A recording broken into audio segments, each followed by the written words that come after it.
అందరికీ వందనాలు. అయితే నేను ఈరోజు యవ్వనస్తుల గురించి చెప్పాలని అనిపించింది.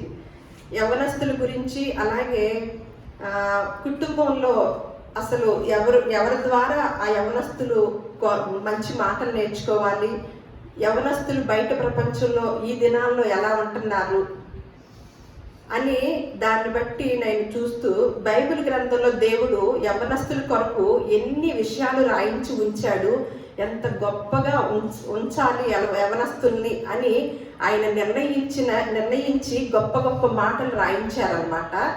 అలాగే మనకి సంవత్సరానికి ఒకసారి ఫిబ్రవరి 14 అనగానే ఏమి గుర్తుకొచ్చిద్దండి? నాకు ఇంగ్లీష్ రాదు కానీ ప్రేమికుల రోజు. ఎందుకంటే అన్ని రోజుల్లాగానే ప్రపంచంలో ఇవి మాత్రం ప్రత్యేకంగా పెట్టారు. నాకైతే ఎందుకు పెట్టారో తెలియదు, కానీ దానివల్ల ఎంతో మంది యువత నష్టపోతున్నారని మాత్రం నేను గమనించాను. ప్రేమికుల రోజు అంట, అసలు ఎందుకు సమాజం అలా పెట్టిందో తెలీదు. అలాగే మదర్స్ డే అని, ఫాదర్స్ డే అని, చిల్డ్రన్స్ డే అని, అలాగే అలా బోల్డ్ డేలు ఉన్నాయి కదా, అట్లాగే అది పెట్టారంటే ఏదో సంవత్సరానికి ఒకసారన్న మదర్ని, అమ్మల్ని జ్ఞాపకం ఉంచుకుంటారని పెట్టారేమో. దాన్ని మనం ప్రశ్నగా లేదు, కానీ ప్రేమికుల రోజు అన్నది నాకు చాలా బాధ, కోపం వచ్చింది అనమాట. ఎందుకు పెట్టారు, ఎందుకు కొనసాగిస్తున్నారు? అలాగే ప్రపంచంలో ప్రేమ అనేది శారీరకంగానే ఉంటుందా? అది దేనికి సంబంధించింది ప్రేమ? అసలు ఈ సమాజానికి ప్రేమ అంటే అర్థం తెలుసా? ఆ నిర్వచనం అసలు తెలుసుకున్నారా? ప్రేమ అంటే ఎవరి దగ్గర ప్రేమ అది అనేది నేను ఎంత ఆలోచించినప్పుడు ఈ మధ్యకాలంలో నాకు ఈ మాటలు చెప్పాలని అనిపించింది అనమాట. ఆ మాటలు కూడా ఎవరి దగ్గర నుంచి చెప్పాలో అవన్నీ కూడా మనకు పరిశుద్ధ గ్రంథంలో రాయించారు. దానికి వెళ్ళే ముందు ఈ మధ్యకాలంలో భువనగిరిలో ఒక సంఘటన జరిగింది. 2 ఆడపిల్లలు ఉరి వేసుకొని చనిపోయారంట. అది ముందుగా ఏదో ఒక వార్త తీసుకొచ్చారు, ఏదో జరిగింది అక్కడ, కొంతమంది పోట్లాడుకోవడం వల్ల మనస్తాపం చెందో ఏదో మొత్తానికి చనిపోయారని అలా తీసుకొచ్చారు. కానీ మహిళా సంఘాలు వాళ్ళు ఏం చేశారంటే, చాలా మంది ఇక ఎక్కడైతే అది గవర్నమెంట్ బాలికల హాస్టల్ అనమాట, గవర్నమెంట్ ద్వారా ఆడపిల్లల హాస్టల్ అది, ఆ హాస్టల్లో ఈ సంఘటన జరిగింది. ఎప్పుడైతే ఆ ఉరి వేసుకొని చనిపోయారో వారు తర్వాత పోలీసుల ద్వారా హాస్పిటల్ తీసుకెళ్లి పోస్ట్ మార్టం చేస్తే ఆ శరీరం మీద గాయాలు ఉన్నట్లు గమనించారు. అవి వాళ్ళ బంధువులు ఫోటో తీశారనమాట. ఆ ఫోటో తీసేసరికి ఆ ఫోటోను పట్టుకొని, ఆ గాయాలు పట్టుకొని వీళ్ళు ఆత్మహత్య చేసుకోలేదు, ఇది ఖచ్చితంగా హత్యే అని వారి బంధువులు కూడా ఆ మాట అంటము, ఆ ఫోటోల్ని అందరికీ పాస్ చేయటము, ఆ మహిళా సంఘాల వాళ్ళు తీసుకొని వచ్చారనమాట. వచ్చి ఎంక్వైరీ చేస్తున్నారు. మీడియా వాళ్ళందరూ కూడా రావటం జరిగింది. నేను ఇక్కడ ఒక మాట చెప్తున్నాను, ఎప్పుడు కూడా మనకి బయట ప్రపంచంలో ఒక నేరం ఘోరం జరిగాక అప్పుడు వస్తారు చాలా మంది, ఎక్కడ లేని వాళ్ళందరూ. ఎందుకంటే మన సమాజం యొక్క సిద్ధాంతం అది అనమాట. అదే మహిళా సంఘాల వాళ్ళు ఆ నేరాలు ఘోరాలు అక్కడ ఆ పిల్లలు ఆత్మహత్య చేసుకోకుండా ముందే ఆ బాలికల గవర్నమెంట్ హాస్టల్ కదా అది, ఆ హాస్టల్లో ఎలా ఉన్నాయి వసతులు, అసలు ఈ పిల్లల్ని ఎలా చూస్తున్నారు అని ఒకంత పరిశీలించితే బాగుండేది కదా. కాదు, ఏంటంటే ఒక ఘోరం జరిగిపోయి వారి ప్రాణాలు పోయాక వీళ్ళందరూ వస్తారు, ఆ కొద్ది 10 రోజులు చర్చించుకుంటారు, మళ్ళా మామూలే. అక్కడ సీసీ కెమెరాలు పనిచేయటం లేదంట, అక్కడ ఎవరైనా రావటానికి వీలుగా ఉండే దారులు ఉన్నాయంట, అలాగే అక్కడ యాజమాన్యంలో ఉన్న తప్పిదాలు అన్ని బయటకు వస్తున్నాయి అన్నమాట. అలాగే ఈ పిల్లలు కూడా చిన్నప్పటి నుంచి ఉన్నారంట. ఇప్పుడు 10th క్లాస్కి వచ్చి చనిపోయారు. బాగా చదివే పిల్లలంట. అక్కడ ఉన్న వాళ్ళలో లీడర్షిప్ అంటే పిల్లలిద్దరూ బాగా స్నేహితులంట. వేరు కుటుంబాల నుంచి వచ్చారు, కానీ ఇద్దరు కూడా స్నేహితులు, ఇద్దరు ఒకేసారి ఆత్మహత్య చేసుకున్నారు. అసలు 10th చదివే పిల్లలు. వీళ్ళు ఏం చేశారు, వాళ్ళ అమ్మకి ఆ మధ్యకాలంలో ఫోన్ చేసినప్పుడు, సెలవులకు వెళ్ళినప్పుడు, బాగా పేదవాళ్ళు అనమాట, అది చిన్న కులాల వాళ్ళకి సంబంధించి ఏదో అని పెట్టారు ఆ హాస్టల్. అయితే అమ్మ నేను ఉండలేను, నేను ఇక్కడ అసలు చాలా నాకు ఇబ్బందికరంగా ఉంది, ఏయో సంఘటనలు చూశారంట ఆ పిల్లలు. అక్కడ జరిగే సంఘటన చూస్తే అక్కడ భయం వేసింది. మరి ఏం జరిగిందో ఏంటో తర్వాత ఎంక్వైరీ తీస్తున్నారు. నేను అదంతా చెప్పడానికి కాదు, కానీ నాకు ఇందులో 2 విషయాల్లో బాధ కలిగించింది అనమాట. మొదటిగా ఈ సంఘాల వాళ్ళు, మహిళా సంఘాలు అని ఒక ప్రత్యేకంగా సమాజంలో ఉంటున్నారు. ఎక్కడ మహిళల పట్ల, బాలికల పట్ల, యవనస్తులు ఆడవాళ్ళ పిల్లల పట్ల ఎక్కడ ఘోరం జరిగినప్పుడు వాలిపోతున్నారు. బాగానే ఉంది, కానీ అది మీరు ముందుగా ఎంక్వైరీ ఎందుకు చేయట్లేదు? ముందుగా ఎందుకు అక్కడ చూడలేదు?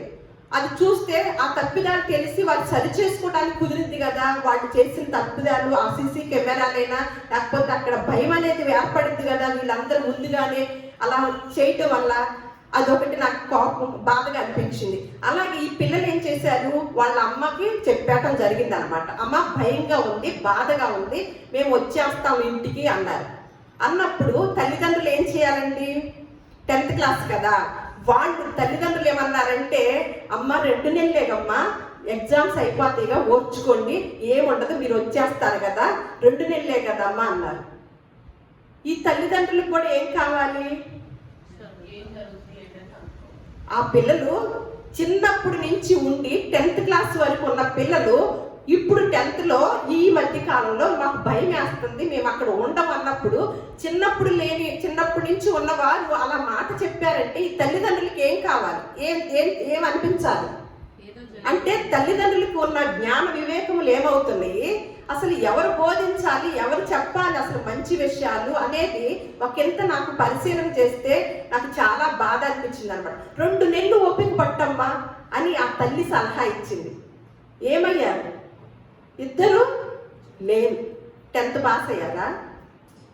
మనం కూడా ఒక పిల్ల ఏదైనా విషయం చెప్పింది అంటే, ఒక చిన్న పిల్లలు వాళ్ళు ఏదైనా చెప్పారు అంటే దానికి ఆరా తీయటము, చేయటము అనేది ఏదో దానిలోకి వెళ్ళి వాళ్ళకు ఒక సపోర్ట్ ఇవ్వటము, ఒక ధైర్యం కలిగి వారికంతటి వాళ్ళు కనుక ఊరేసుకుంటే ఈ సపోర్ట్ ఉండాలి కదా, తల్లిదండ్రుల సపోర్ట్, మాటలు, ధైర్యాన్ని ఇవ్వాలి కదా. లేదు, అచ్చే చేయబడ్డారు. అది కూడా ఉండేది కాదు కదా వీళ్ళు తీసుకునే నిర్ణయంలో. అంటే ఈవిడ తల్లిదండ్రులకు కూడా ఏం కావాలి?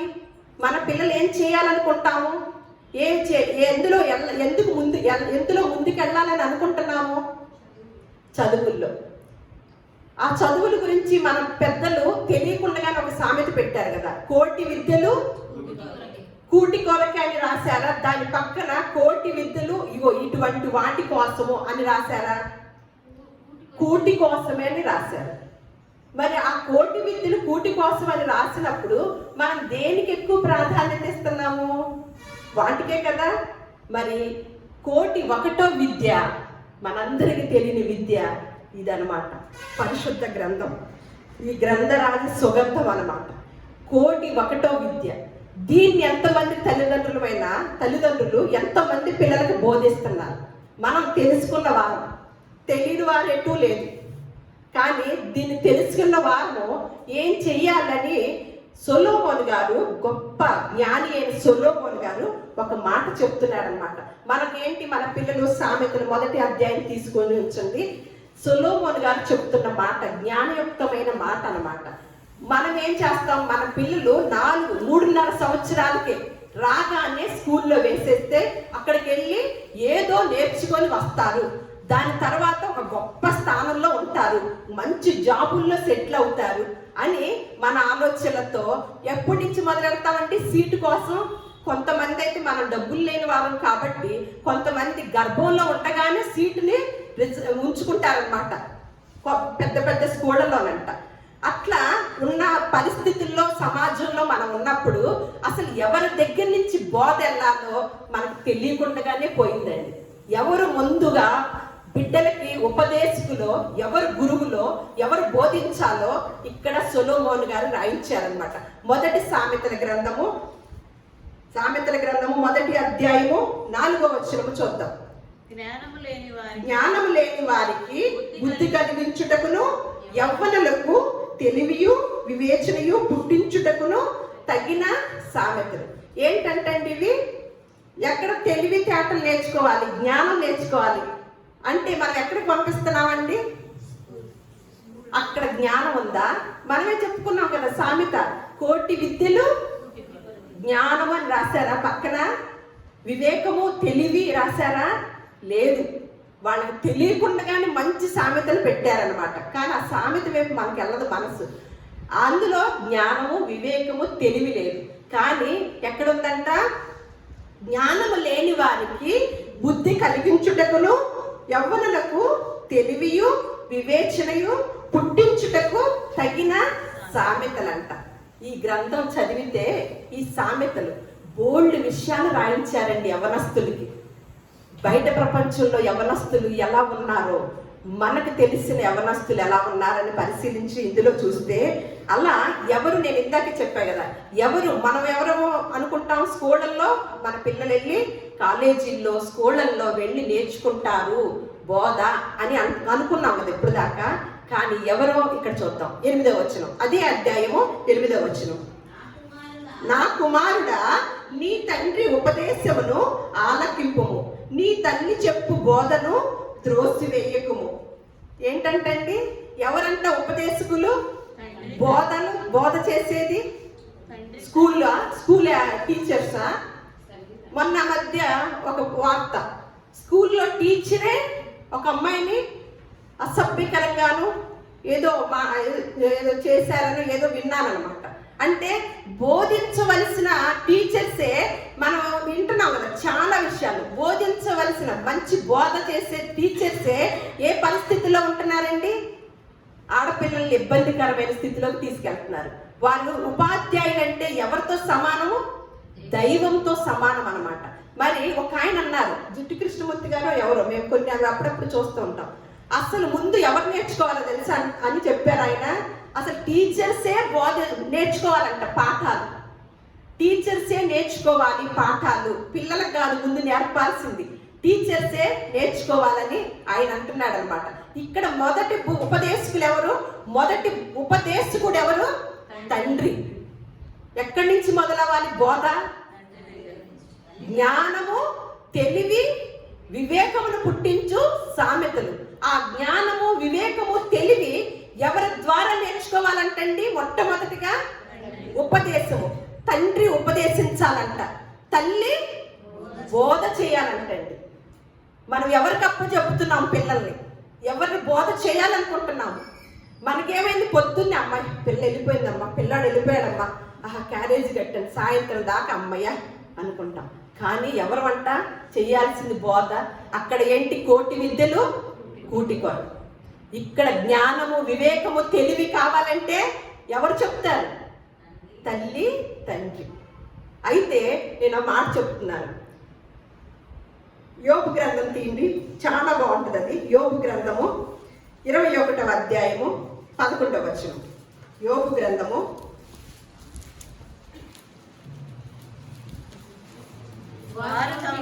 ఒకసారి పేజీ నెంబర్ చెప్పండి, చక్కగా చదవండి పెద్దగా, నాకు ఇక్కడ ఇందులో వినపడాలి కదా. వారు తమ పిల్లలను మందలు మందలుగా బయటికి పంపుదురు, వారి పిల్లలు నటనము చేయుదురు. అంతవరకు ఏంటంటండి? వారు తమ పిల్లల్ని ఎట్ట పంపిస్తున్నారంట? మందలు మందలుగా ఎక్కడికి? బయటికి పంపిస్తారంట. వారు బయటికి వెళ్ళి ఏం నేర్చుకుంటారంట? నటనము చేయటం నేర్చుకుంటారంట, నటించటం నేర్చుకుంటారంట. ఎక్కడుంటారు? మందల మందలుగా ఎక్కడి నుంచి వస్తారు చెప్పండి?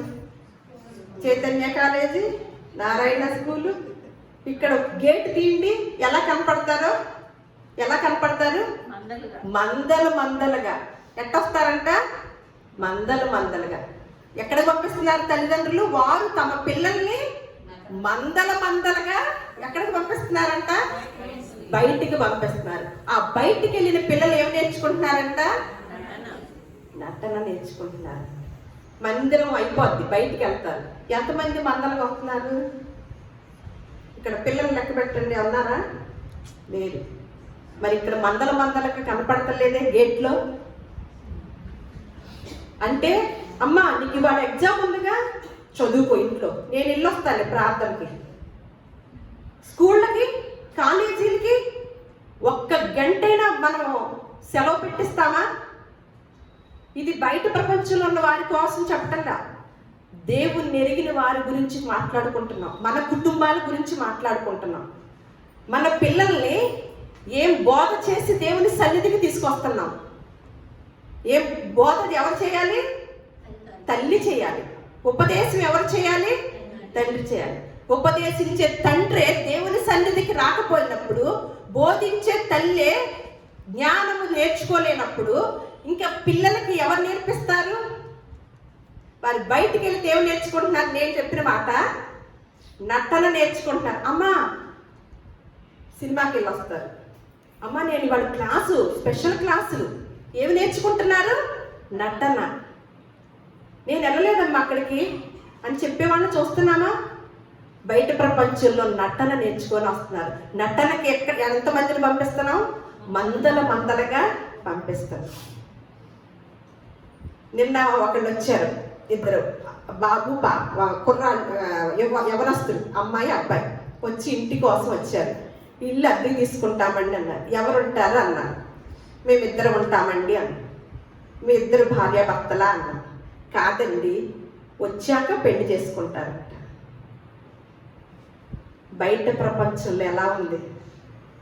ఉంటారంట, మేమిద్దరం పెళ్లి చేసుకుంటామండి, భార్యాభర్తలం కాదు, కానీ వచ్చాక అదే మేము ఉందాం అనుకుంటున్నాం, తర్వాత పెళ్లి చేసుకోవాలనుకుంటున్నాం అని చెప్తే నాకు ఆశ్చర్యం వేసింది. ఇక్కడే కాదు, ఇక్కడ పెద్ద ఇక్కడంటే ఆశ్చర్యమే. కానీ మన పిల్లల్ని నేను ఆ మధ్యకాలంలో ఒకళ్ళు వేరే వాళ్ళ ద్వారా విన్నా. మన పిల్లలు ఇక్కడ ఇంజనీరింగ్లు చదివి, కాలేజీలో చదివి, అందులో ఎవరో ఒక అమ్మాయిల్ని అబ్బాయిల్ని ప్రేమించి వారు ఎక్కడికి వెళ్తున్నారో తెలుసా అండి? అమెరికా దేశాలు వెళ్తున్నారు. వెళ్ళి అక్కడ ఒక రూములు తీసుకుంటారు. వీళ్ళందరూ ఏం చేస్తారు? ఎన్ని సంవత్సరాలు ఏం చేస్తున్నారు అక్కడ? మన పిల్లల్ని ఏమనుకుంటాం? అమెరికా పంపించాం కదా. కొంతమంది మంచిగా వెళ్ళేవాళ్ళు ఉంటారు, కానీ ఎక్కువ శాతం ఇక్కడ ప్రేమించుకొని, అదిగో ఆ అమ్మాయి వెళ్ళింది కాబట్టి నేను వెళ్ళాలి, అదిగో అబ్బాయి వెళ్ళాడు కాబట్టి నేను వెళ్ళాలి. దీన్ని ఎలా సాధించుకోవాలంటే తల్లిదండ్రులకు తెలియదు. మరి బయట ప్రపంచంలో ఏమి నేర్చుకొని వచ్చారు ఇప్పుడు దాకా? అంటే చిన్నప్పటి నుంచి ఇంజనీరింగ్ వరకు వచ్చారంటే వాళ్ళ నటనలో ప్రావీణ్యులయ్యారనమాట. మరి బాగా ఆరితేరిపోతారు కదా. ఆ నటనతో ఏం చేస్తున్నారు? అమెరికా వెళ్ళి ఏం చేస్తున్నారు? ఉద్యోగాలు చేస్తూ ఒక రూములో వాళ్ళు జీవించుతున్నారు, జీవనం కొనసాగించుతున్నారు. ఏం చేస్తున్నాం మనం? ఇది సంస్కృతి సాంప్రదాయం బయట ప్రపంచంలో. కానీ బైబిల్ సంస్కృతి సాంప్రదాయం ఎప్పుడు ప్రేమించమని ఉందో తెలుసా అండి? ఎఫెసీయులకు రాసిన పత్రికలో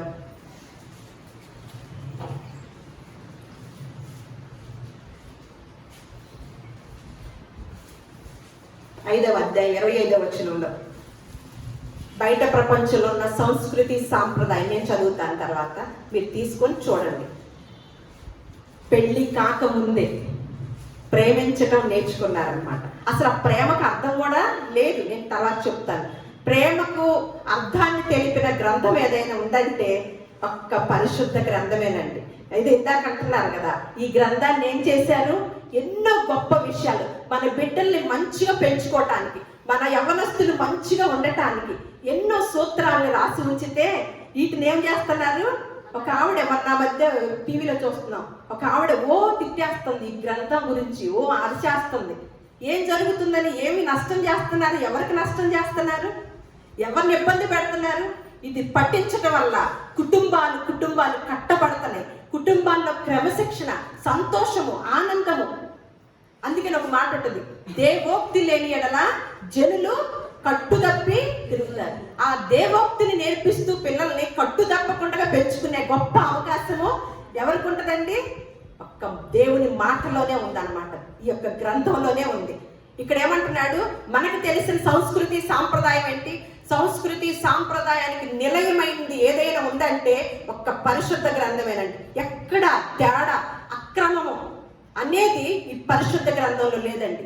ఎంతో క్రమశిక్షణ కలిగిన జీవితాలు, కుటుంబాల్లో స్త్రీలేంటి, ఆడవాళ్ళు ఎలా ఉండాలో, యవ్వనస్తులు ఎలా ఉండాలో, పిల్లలు ఎలా ఉండాలో, పెద్దలు ఎలా ఉండాలో, అత్తగారు ఎలా ఉండాలో, కోడళ్ళు ఎలా ఉండాలో, ఇవన్నీ కూడా రాసి కుటుంబాలకు సంబంధించిన విషయాలు రాసి ఉంచితే మనం చదవము, పఠించము, కానీ బయట ప్రపంచానికి కూడా తెలియచేయము. దీన్ని ఏమైంది? మత గ్రంథంగా అయింది. ఈ సంస్కృతి సాంప్రదాయం ఏమని చెప్తుందో తెలుసా అండి? ప్రేమ గురించి, పురుషులారా మీ భార్యలను ప్రేమించండి. పెళ్ళయ్యాక ప్రేమించడం చెప్పిన గ్రంథం ఏదైనా ఉంటే ఒక పరిశుద్ధ గ్రంథమే. ఇప్పుడు మనం తెలుసుకున్న సంస్కృతి ఏంటి? పెళ్లి కాకముందే ప్రేమ, పెళ్లి కాకముందే ఒక గృహాల్లో నివాసం చేయటం, ఇదా సంస్కృతి? కానీ ఈ గ్రంథంలో ఏమి రాసింది? పురుషులారా మీ భార్యలను ప్రేమించడం మొదలెట్టండి, పెళ్లి చేసుకున్నాక ప్రేమించడం మొదలెట్టండి. ఎంత బాగుంటుందండి అది. ఎందుకు? ఎంగేజ్మెంట్ అయ్యాక కొద్ది రోజులు టైం ఉంటుంది, అసలు ఫోన్ కనెక్షన్లు ఉంటాయి, ఎన్ని మాటలు మాట్లాడుకుంటారండి, మాటలన్నీ అప్పుడే అయిపోతాయి. ఇక తర్వాత ఏముంటాయి మాటలు? అలాంటి టెక్నాలజీ వచ్చేసరికి మనకి ఆ బంధంలో ఉన్న, ఆ ఎదురు చూపుల్లో ఉన్న, ఆ నిరీక్షణలో ఉన్న విధానం కూడా తెలియకుండా పోతుంది. వాళ్ళు నిన్న వచ్చారన్నారు కదా, వాళ్ళు పెళ్లి చేసుకోబోతారంట, కలిసి జీవిస్తారు కొద్ది రోజులు, తర్వాత ఏమైంది అండి? మేమిద్దరం మాట్లాడుకుంటూ మనకి భోజనం పెట్టేశారు కదా, అంత పెట్టేసేసాక మరలా పెడతామంటే ఏమవుతుంది? వెక్కసం కలిగింది కదా. ఆ రుచి చూసేశాక ఏం కలిగిద్ది? ఏముంటుంది? థ్రిల్లింగ్. ఏమి నేర్చుకుంటున్నారు? ప్రేమికులు అసలు ప్రేమ అంటే ఏంటో కూడా తెలియదండి. మొన్న మధ్య ఒక ప్రియుడంట ప్రియురాల్ని చంపేశాడంట. ఆ పదాలకి, అక్కడ జరిగిన సిచ్యువేషన్కి అర్థం ఉందా? ప్రియుడు ప్రియురాల్ని చంపేశాడు. ప్రియుడంటే ఏంటి? ప్రియుడంటే అర్థం తెలుసా? ప్రియుడంటే ఏం చేయాలి?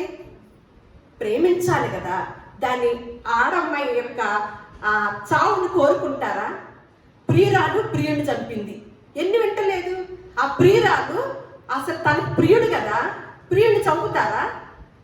వాళ్ళకి అసలు అర్థాలే తెలీదు. ఆ పేర్లు పెట్టుకొని జీవిస్తున్నారన్నమాట. అయితే దేవుని ప్రేమ, దేవుని కోణంలో ఉన్న అర్థము మనం ఇక్కడ పరిశుద్ధ గ్రంథంలో చూద్దాం. ప్రేమ ఎలా ఉంటుందంట? 1 కొరింథీయులకు రాసిన పత్రిక 13వ అధ్యాయం 8వ వచనం. ఈ ప్రేమ ఎలా ఉంటుందో తెలుసండి? ప్రేమ శాశ్వత కాలము ఉండదు. ప్రేమ ఎలా ఉండాలి? క్షణంలో ఇవాళ ఎదురుపడంగానే చూస్తారు, ప్రేమించేస్తారు. 4 రోజులు 10 రోజులు అయి బాగా కలిసి మాట్లాడుకోండి, ఆ స్వభావాన్ని తెలియగానే విరక్తి వచ్చింది అనమాట. దీనికి పేరు ప్రేమ. ప్రేమ దీనికి అర్థము ఇదా? ప్రేమ అంటే ప్రేమకు అర్థం తెలియజేసిన వాడు ఒక్కడే, యేసుక్రీస్తు వారు ఒక్కరే అన్నమాట. ప్రేమ ఎలా ఉండాలంట? శాశ్వత కాలము ఉండాలంట. అలాగే ఇర్మియా గ్రంథము 31వ అధ్యాయం 3వ వచనం కూడా ఆ ప్రేమ ఎలా ఉంటుందంట? ఆ దేవుడి ప్రేమ ఎలా ఉంటుందంట? శాశ్వతమైన ప్రేమతో నేను నిన్ను ప్రేమించుచున్నాను. ఈ దేవుని ప్రేమ మనం ఎప్పుడైతే రుచి చూపించలేదో, యవ్వన కాలంలోకి వెళ్ళాక బయట ప్రేమలకి లోనవుతున్నారనమాట. దేవుడిని ప్రేమిస్తే ఏం చేస్తారంట? శాశ్వతమైన ప్రేమతో నేను నిన్ను ప్రేమిస్తున్నాను. మనం ఎవరైనా ప్రేమించామనుకోండి, వాళ్ళని శాశ్వతమైన ప్రేమతో నేను నిన్ను ప్రేమిస్తున్నానమ్మా అని చెప్తారా? కానీ ఈ దేవుడు, ఈ తండ్రి ఏమంటున్నాడు? నేను మిమ్మల్ని శాశ్వతమైన ప్రేమతో ప్రేమిస్తున్నాను అని చెప్తున్నాడు అనమాట. అలాగే యెషయా గ్రంథం ఇందాక అనుకున్నాం కదా, ప్రియుడు అంటే ఎలా ఉండాలి? ప్రియుడు అంటే ప్రియుడుగానే ఉండాలి, హత్య చేసేటట్టుగా ఉండకూడదండి. ప్రియుడంటే ప్రియురాలంటే ఇష్టం కలగాలన్నమాట. ఇక్కడ యెషయా గ్రంథం 43వ అధ్యాయము 4వ వచనం. నీవు నా దృష్టికి ప్రియుడివై నందున నేను నిన్ను ప్రేమించుచున్నాను గనుక నీకు ఏమని ఇస్తున్నాడంట? జనాల్ని ఇస్తున్నాడంట. నీకు అవసరమైన జనాల్ని, మనుషుల్ని ఇస్తున్నాడు. ఎందుకు? నీవు నాకు ప్రియుడువు గనక, నీవు నాకు ప్రియురాలువు గనక, నీవు నాకు ప్రియుడువు గనక నేను నీకెవరిని తోడిస్తున్నాను? జనుల్ని తోడుగా ఇస్తున్నాడంట. మళ్ళా కీర్తన 91వ కీర్తన 14వ వచనము.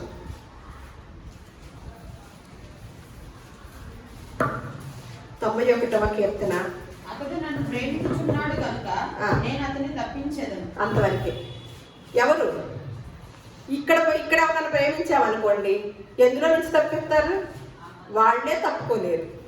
అందుకని ఒక మాట రాయిలా, అతన్ని తప్పిస్తాను అన్నాడు. అంటే అందులో ఏదైనా పెట్టుకోవచ్చు అన్నమాట. మన సందర్భాన్ని బట్టి, మన సిచ్యువేషన్ బట్టి ఏమనాలి? మనకు ఆపదలో తప్పిస్తాడు, అనారోగ్యంలో తప్పిస్తాడు. అందుకని ఆ పదాన్ని రాయిలా. అతడు నన్ను ఏమంట? అతడు నన్ను ప్రేమించుచున్నాడు కనుక నేను అతన్ని తప్పించేదను. అయితే బయట యవ్వనస్తులకి సూత్రాలు చెప్పాను కదా ఇందాక. ఆ తల్లి ఏమని బోధించాలో తెలుసండి? ఒకసారి సామెతలు చూద్దాము. 6వ అధ్యాయము 5వ అధ్యాయం దీని ముందు 5వ అధ్యాయం సామెతల గ్రంథము 5వ అధ్యాయము 7 నుంచి 9 వచనాలు.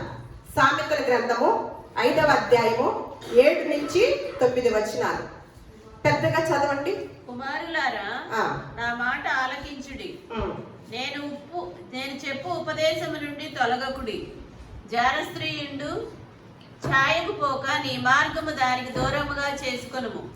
దాని ఇంటి వాకిటి దగ్గరకు వెళ్ళకుము. వెళ్ళిన ఎడల పరులకు నీ యవన బలమును, క్రూరులకు నీ జీవిత కాలమును ఇచ్చివేతువు. అంతవరకేనండి. 9 వరకు చదివమ్మా. ఏమంటున్నాడు ఇక్కడ? ఎటువంటి మాటలు చెప్తున్నాడో చూడండి. ఏమని చెప్పాలి బయట పిల్లలకి? మన పిల్లలకి ఏమని బోధించాలి? మన తండ్రి ఏమని బోధిస్తున్నాడు? నా కుమారులారా నా మాట ఆలకింపుడి. నేను చెప్పు ఉపదేశమును తొలగకోకుండా ఉండండి అని. ఎందుకంటే జానశ్రీయుండు ఛాయకు పోక నీ మార్గము దానికి దూరముగా, అంటే దూరంగా ఉంచమంటే జాలశ్రీకి మార్గాన్ని పోకుండా దూరంగా ఉండమన్నాడంటే అక్కడ ఏదో తేడా ఉన్నట్లేగా. అక్కడ పరిస్థితి ఏదో భయంకరమైన పరిస్థితి ఉందనేగా. ఆ జాగ్రత్తలు చెప్పే వాళ్ళు ఎవరున్నారండి? జాగ్రత్తలు చెప్పే యొక్క గ్రంథాన్ని ఏమన్నా మత గ్రంథం అని పక్కన పెట్టేస్తున్నారు. ఎన్ని జాగ్రత్తలండి! అలా వెళ్తేనంట ఆ జాలశ్రీ ఏం తీసుకుంటుందంట? వెళ్ళిన ఎడల దాని ఇంటి వాకిటి దగ్గరకు వెళ్ళకము. ఒకవేళ దాని ఇంటి వాకిటికి వెళితే గనక ఏం చేస్తుందంట? వెళ్ళిన ఎడల పరులకు నీ యవ్వన బలమును, క్రూరులకు నీ జీవిత కాలమును ఇచ్చివేయదు. అదే సామెతలు 6వ అధ్యాయము 24వ వచనము 25వ వచనం చూద్దాం. చెడు స్త్రీ వద్దకు పోకుండాను పరస్త్రీ పలుకు ఇచ్చక మాటలకు లోపడకుండాను అవి నిన్ను కాపాడు. అంటే దాని పైన రాసినాయి అన్నమాట. నా కుమారుడా, నీ తండ్రి ఆజ్ఞను గైకొనుము, నీ తల్లి ఉపదేశమును త్రోసివేయకుము, వాటిని ఎల్లప్పుడూ నీ హృదయమునందు ధరించుకొనుము. ఏం మాటలంట? ఇగో ఈ మాటలన్నీ, ఈ తల్లి చేసే బోధ, తండ్రి చేసే ఉపదేశము, ఇటువంటి మాటలన్నీ కూడా ఎక్కడ ధరించుకోమంటున్నాడు? మనకి ధరించుకోవటం ఏం తెలుసు? హృదయమందు ధరించుకోమంటాం. మనం ఏం ధరించుకుంటాము? మన పిల్లలకి ఏం ధరించాలని ధరింప చేయాలని అనుకుంటాం. ఆడపిల్లలకైతే పెద్ద పెద్ద హారాలు, మగపిల్లాడికైతే మంచి చైను, గట్టిగా చైను, ఇవి కదా మనం ధరించేది, మన పిల్లలకు ధరింప చేసేది. తల్లిదండ్రుల మీద కష్టపడి. కానీ ఏమంటున్నాడు? నా కుమారుడా, నీ తండ్రి ఉపదేశములు ఆజ్ఞలను ఏం ఆజ్ఞలు చెప్పాడంట? ఇక్కడ చెప్తున్నాడు. చెడు స్త్రీ వద్దకు పోకుండాను పరస్త్రీ పలుకు ఇచ్చక మాటలకు లోబడకుండాను. ఇదేం పనికి వస్తుంది? ఎప్పుడు పనికి వచ్చిందంట? హృదయం దగ్గర ధరించుకున్నప్పుడు ఇవి కాపాడుతాయి అంట. దాని చక్కదనమునందు నీ హృదయములో ఆశపడకము. ఎవరి చక్కదనాన్ని చూసి? దాని చక్కదనాన్ని చూస్తే ఏమవుతాము? ఆశపడతాం కదా. ఏంటండి ఈ మాటలు అసలు ఎంత గొప్పగా ఉన్నాయండి. నీ హృదయంలో ఆశపడకము, అది తన కనురెప్పలకు చికిలించి నిన్ను లోపరుచుకొన నీయకము. ఎంత చేస్తుందంట, లోపరిచేటట్లుగా చేస్తుందంట. చెయ్యనీయకండి అని చెప్తున్నాడు అనమాట. అందుకే ఒక చోట ఉంటుంది, యోగు భక్తుడు మాట్లాడతాడనమాట. యోగు గ్రంథము 31వ అధ్యాయము 1వ వచనం 1. ఎందుకంటే దాని చక్కదనమందు నీ హృదయంలో ఆశ పడకము. నేను నా కన్నులతో నిబంధన చేసుకోండి, కన్యకను నేను అలాగ చూచుదును. అంతవరకే యోబు గారు మాట్లాడుతున్నాడండి. మనకి ఎప్పుడైనా ఈ నిబంధన ఎవరైనా చేసుకున్నారో చేతులెత్తండి. సరే, ఆ కన్నే కాదు, అవయవాల్లో ఏ అవయవంతోనైనా సరే నేను ఒకటి చెడు అనేది చెయ్యను అనే నిబంధన మనం ఎప్పుడైనా చేసుకోవటం మనకు తెలుసా? ఇక్కడ యోబు భక్తుడు ఎందుకు ఆయన గురించి మొదటగానే రాస్తారు కదా, యోబు ఎలాంటి వాడంట?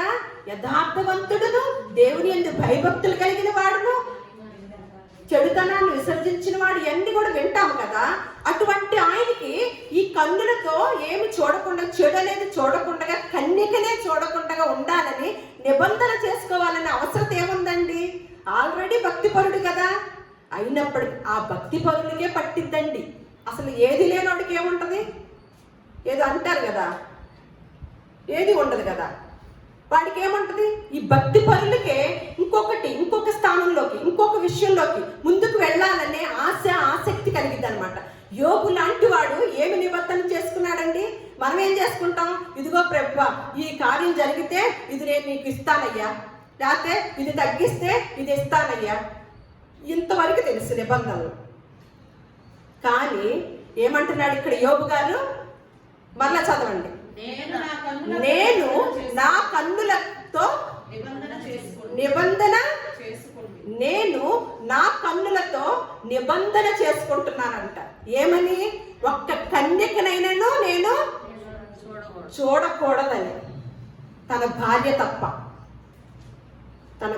తప్ప ఒక్క కన్యకనైనా నేను చూడకుండా ఉండాలని, నేను చెడు అనే దాన్ని చూడకుండా ఉండాలని నా కళ్ళకి నిబంధన, నా కన్నులతో చెప్తున్నాను, నిబంధన చేసుకుంటున్నాను. దేహానికి దీపం ఏంటండి? కన్నులు. ఆ కన్ను చూడకూడని వాటిని చూస్తే దేహం ఎక్కడికి వెళ్ళిపోద్ది? నరకంలోకి వెళ్ళింది. ఒక అవయవం ద్వారా ఈ దేహం అంతా కూడా. అందుకనే ఒక మాట ఉంటుంది,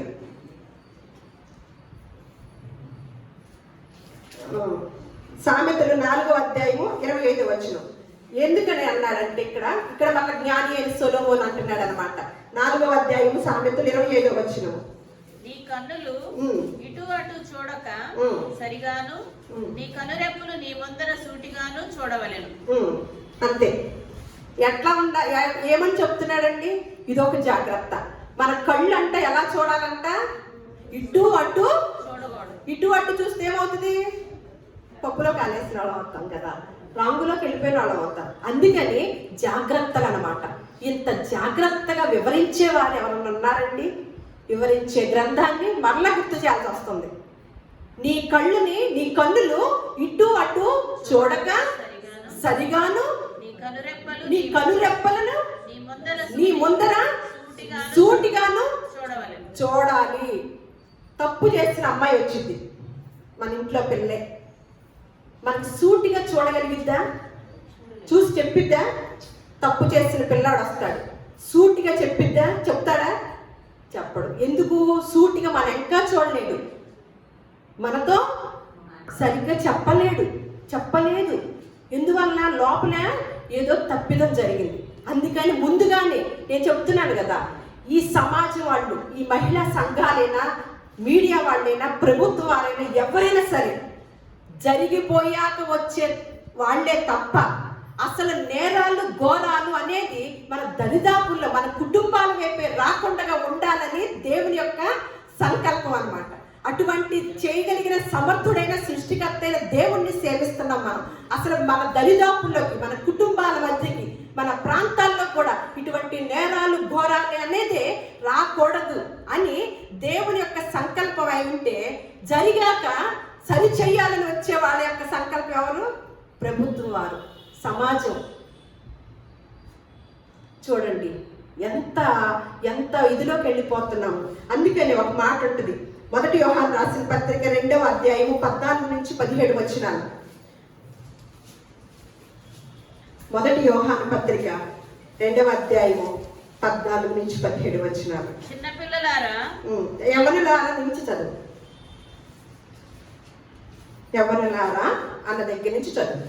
యవ్వనస్తులారా, మీరు బలవంతులు, దేవుని వాక్యం మీ యందు నిలుచుచున్నది, మీరు దుష్టుని జయించి ఉన్నారు కనుక మీకు రాయిచున్నాను. అంతవరకే. ఏంటంట, యవ్వనస్తుల్ని ఎంత చక్కగా సపోర్ట్ చేస్తున్నాడో దేవుడు చూడండి. యవ్వనస్తులారా, మీరు బలహీనులు అన్నారా, మీరు బలవంతులు. అందుకని ఇందాక మనం సామెతలో చదివాం కదా, ఎక్కడికి వెళ్ళి ఇవ్వద్దంటున్నాడు, జారశ్రీ దగ్గరికి వెళితే వాకిటకి ఏం తీసుకుంటారంట, వాళ్ళు యవ్వన బలాన్ని తీసుకుంటారంట. యవ్వన బలం అంతా అయిపోయింది, తర్వాత అప్పుడు జ్ఞానం వచ్చింది. ఉపయోగం ఉంటుందా? మొత్తం అయిపోయింది, అంతా అయిపోయాక ఇప్పుడు ముసలి బలం ఉంటుంది. ఈ ముసలి బలంలో ఏం చేస్తాము? యవ్వన బలం ఉన్నప్పుడు ఎవరు కనపడతారు, ఎవరు కనపడరు? లోకం కనపడింది, దేవుడు కనపడ్డు.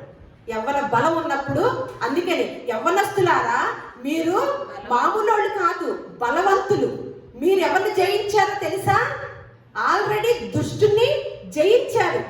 మీకు ఇంద్రియ నిగ్రహ శక్తిని ఇచ్చాను, కానీ పిరికితనం కలిగిన ఆత్మను నేను ఇవ్వలేదు. ప్రేమించి ఆత్మహత్య చేసుకోమని, ఒక ఉద్యోగంలో సక్సెస్ కాకపోతే ఆత్మహత్య చేసుకోమని, ఇలాంటి ఆత్మను నేను ఇవ్వలేదు.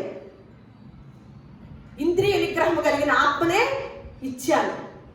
యవనస్తులారా, మీరు బలవంతులు, మీరు దుష్టుని జయించారు. అందుకని ఈ యవనస్తులు బలవంతులుగా ఉన్నప్పుడు ఎవరి వైపు చూస్తారండి? ఎవరి వైపు చూస్తారో కూడా ఉంది, చూద్దాం. ఇక్కడ ఈ లోకమునైనను కాదు, ఏమనుందంటే మళ్ళా యోహాను రాసిన పత్రికలోనే ఉంటది. 1 యోహాను పత్రికే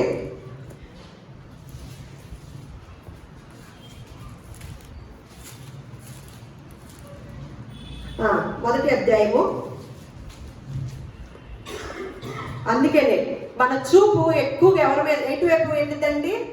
లోకం వైపు. ఆ లోకం వైపు మీ చూపు ఉంటుందా? లోకంలో ఏముందో తెలుసా అని ఇక్కడ చెప్తున్నాడు అనమాట. యవనస్తులారా, మీరు బలవంతులు, దేవుని వాక్యము మీ యందు నిలిచి ఉన్నది, మీరు దుష్టుని జయించి ఉన్నారు కనుక మీకు రాయిచున్నాను అంటూ, ఈ లోకమునైనను లోకములో ఉన్న వాటినైనను ప్రేమించకండి. ఈ లోకాన్నైనను ఈ లోకంలో ఉన్న వాటినైనను కూడా ఏం చేయమంటున్నాడు? ప్రేమించద్దు అన్నాడు. ఎందుకంట, ఎవడైనను లోకమును ప్రేమించిన ఎడల తండ్రి ప్రేమ వారిలో ఉండదు అని అంటూ, లోకములో ఉన్నదంతయు ఏంటంటండి?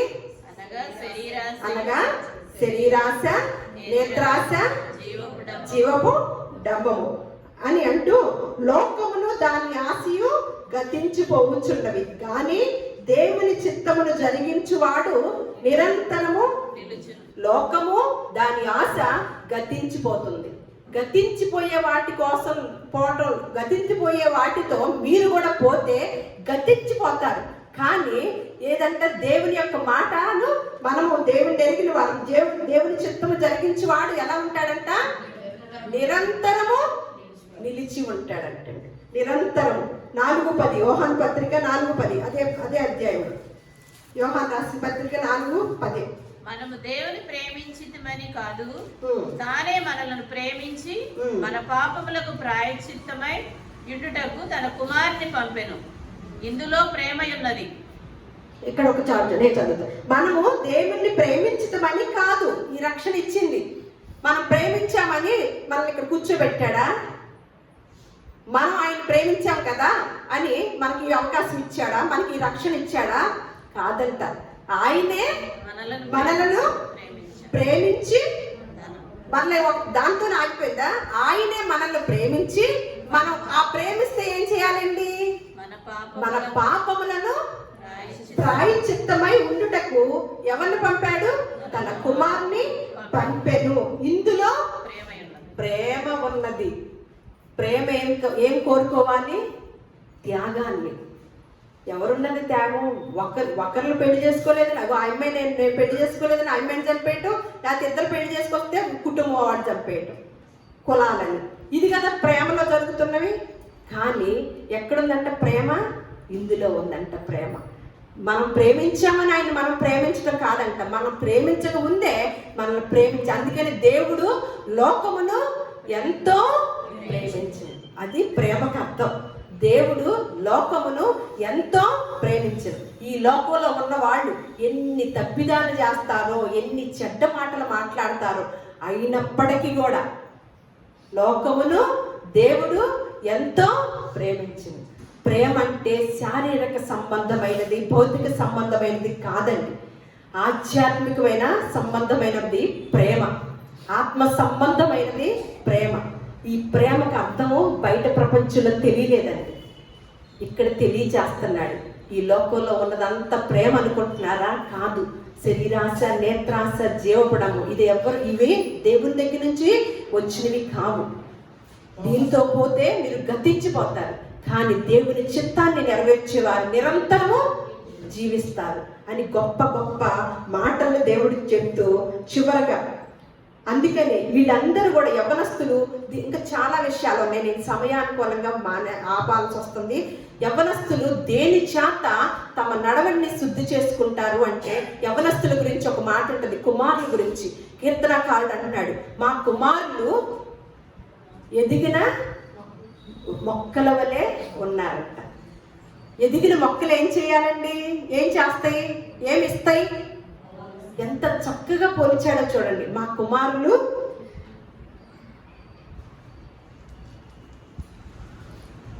మీ కుమారులు ఎదిగిన మొక్కల వల్లే ఉన్నారు. ఎదిగిన మొక్క ఏమిస్తుందండి? ఫలాలు ఇచ్చింది. కానీ ఎదిగే మొక్కలాగా పెంచుతున్నామా మనం ఫలాలు ఇవ్వడానికి? మంచి మంచి ఫలాలు ఇవ్వాలంటే మనం ఎప్పుడైతే దాన్ని పోషణ పట్టించుకోమో మంచి ఫలాలను ఇస్తుందా? దేవుడే ఉన్న మంచిగా పోల్చి కుమారుల్ని ఎదిగిన మొక్కలు అన్నాడు. కుమార్తెల్ని, మీ కుమార్తెలు నగరమునకే చెక్కబడిన మూల కంబాలు, సపోర్ట్. అసలు మీ కుమార్తెలే మీ ఇంటికి కంబాలై ఉన్నారు, సపోర్ట్ అయి ఉన్నారు. అంటే దేవుడు పెట్టిన నిర్ణయానికి, దేవుడు చేసిన ప్రణాళికకి ఎవరు జోడవ్వాలండి? అది నెరవేరాలంటే తల్లి, తండ్రి దానితో పాటు అనుసంధానం అయితే, దేవుని యొక్క ప్రణాళికతో అనుసంధానం అయితే మన కుమారులు ఎలా ఉంటారంట? ఎదిగిన మొక్కల వలె ఉంటారు. మన కుమార్తెలు నగరమునికే చెక్కబడిన మూల కంబాలు. దేని చేత యవ్వనస్తులు తప్పక తొట్టిల్లుతారు అని ఉంది. కానీ దానికి సమాధానం కూడా చెప్పి తీరుతున్నాడు అనమాట. దేని చేత ఆ తొట్టిల్లు దాన్ని సరి చేసుకుంటారు అంటే 119వ కీర్తన చూస్తాము. 119వ కీర్తన